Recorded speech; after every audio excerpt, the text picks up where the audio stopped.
Ladies and gentlemen, welcome to the backstory. If you're new here, kindly support us by hitting that subscribe button and the notification down below so that you can be notified when we post a new video. Now, ladies and gentlemen, there is a serious political rebellion that is brewing in President Ruto's ruling party, UDA. The rebellion is so intense such that the UDA Secretary General Cleophas Malala had to come out in public and read a riot act to the members of parliament by telling them to either ship up or ship out. In this podcast, we are going to analyze and discuss why the UDA MPs are rebelling against their party. Let's listen in to some of the grievances raised by the MPs. Because I still don't understand how you come to Kiambu County. My land is worth 300 million. You want me to hand you over this land without any form of agreement between you, the off-taker, and the owner. And you bring in a foreigner, and you want maybe that foreigner to be the contractor and the person to sell off these houses and take over the management of these houses in posterity. What is my role as the owner of that land? Remember, this land is valuable. So that is a very contentious issue. And the legal framework that has been managing the issue of housing to me is still not very clear. And I think when I said this is scandalous, I meant that there is some schemes of taking over prime land and handing that land to other players, unconstitutionally and procedurally, irregularly, and some of us, we will pay for what we are doing today in future.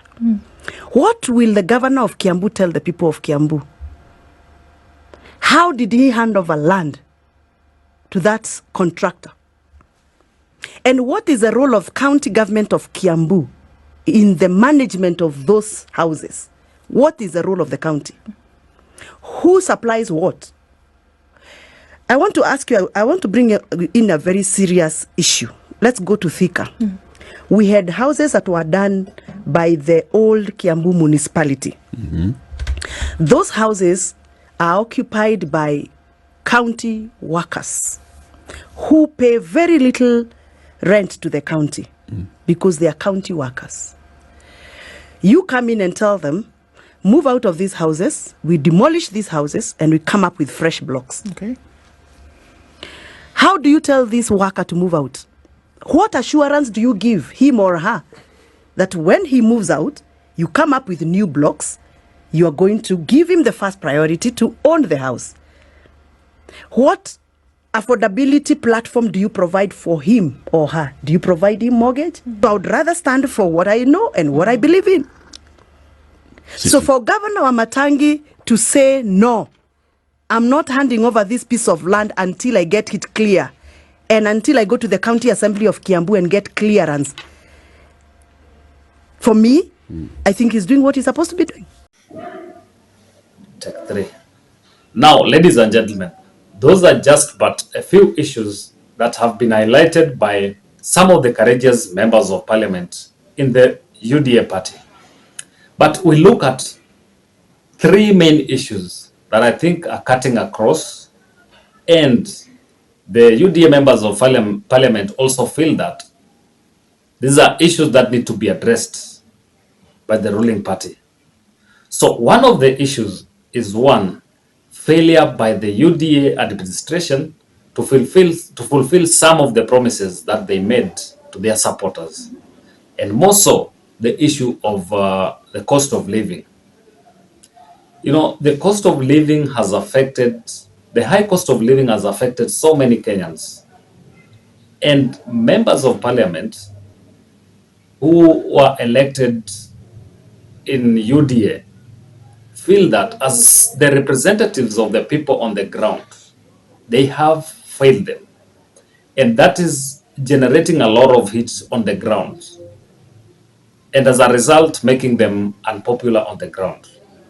You remember, like last month, when Kenya Kwanza administration held their first parliamentary group meeting at State House, it was reported that some members of parliament challenged the president to tackle the issue of cost of living because it was making them unpopular on the ground.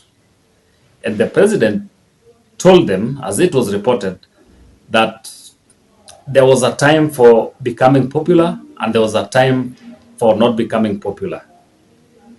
And he promised to hold another meeting the following week, which did not materialize because the handlers of the president felt that this was going to be so embarrassing to the president and the ruling administration.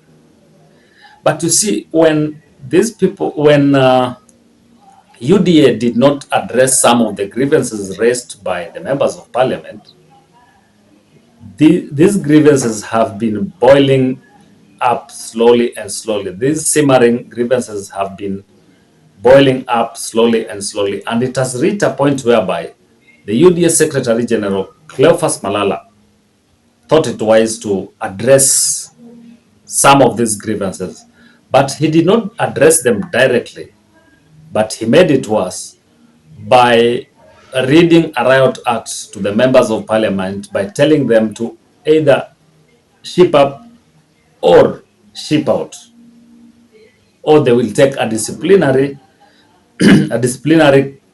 kind of measure to members of parliament whom they felt or they still feel are rebelling against the ruling regime. But ironically, he was supported by Nakuru Governor Susan Kihika.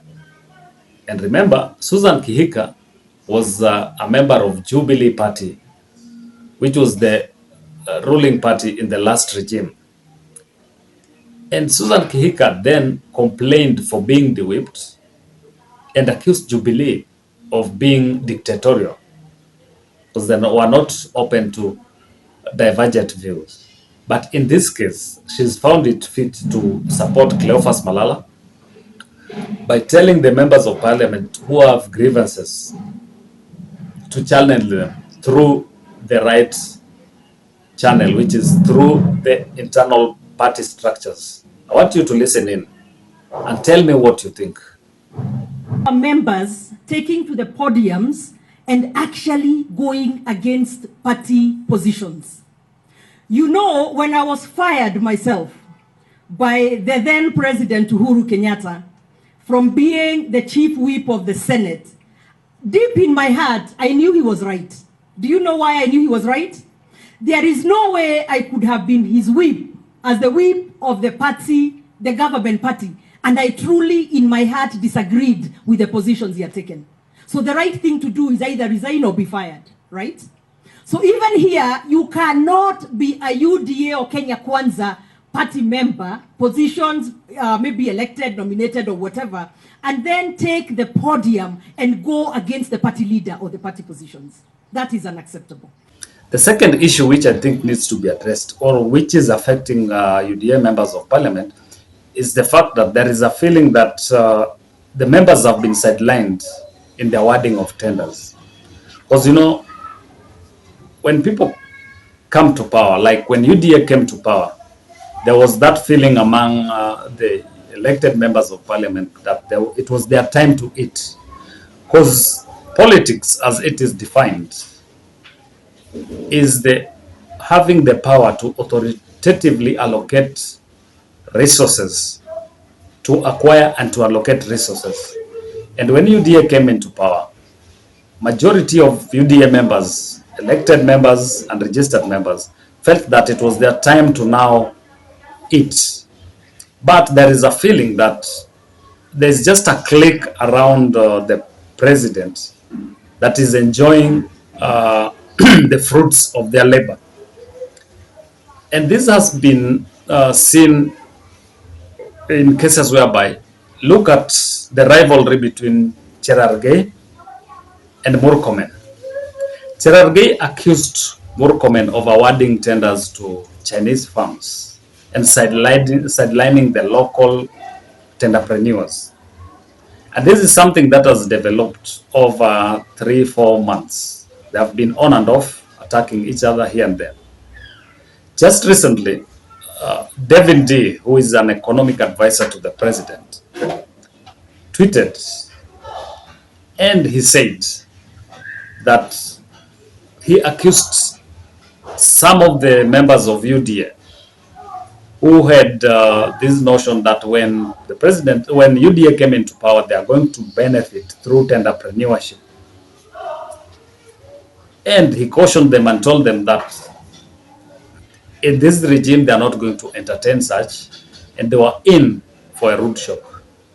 So if you look at all this, these are people who, one, spent a lot of money during campaigns, and they thought that they were going to recoup some of their investments through tenderpreneurship in the government.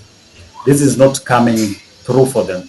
Then there is the issue of them being unpopular on the ground through backlash that is coming to them due to the fact that UDA has failed to fulfill some of the promises that they made to their supporters. The third issue that is affecting UDA is the fact that there is a feeling that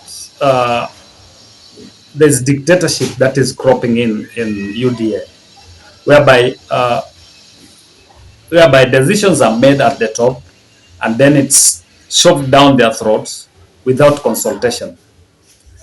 If you look at the issue that has been raised by Wamuchomba, she's talking about the housing fund. All this idea about housing fund is shrouded in a lot of secrecy and mystery. No one understands the regulation that governs the housing fund, but it was pushed down their throats to pass it without even questioning the rationale behind the housing fund. So as of now is when they are realizing that all these things that are being pushed down their throats are affecting them negatively. So that is why they are now coming, some of them are now coming out boldly to confront the leadership of the party. So what Malala and his team need to do is to, one, address one specific issue that is affecting Kenyans, which is the high cost of living. So once they deal with the high cost of living, these other issues could be addressed at another level. Now, ladies and gentlemen, that is my thinking and my analysis of the conflict that is brewing in UDA party. I'd want to get your feedback. What do you think? What can UDA do? Or do you think they still stand a chance come 2027? Kindly send us your feedback by commenting on the video down below. If you're new here, kindly support us by subscribing to our channel and hitting the notification down below so that whenever we post a video, you can be notified. Until next time, adios.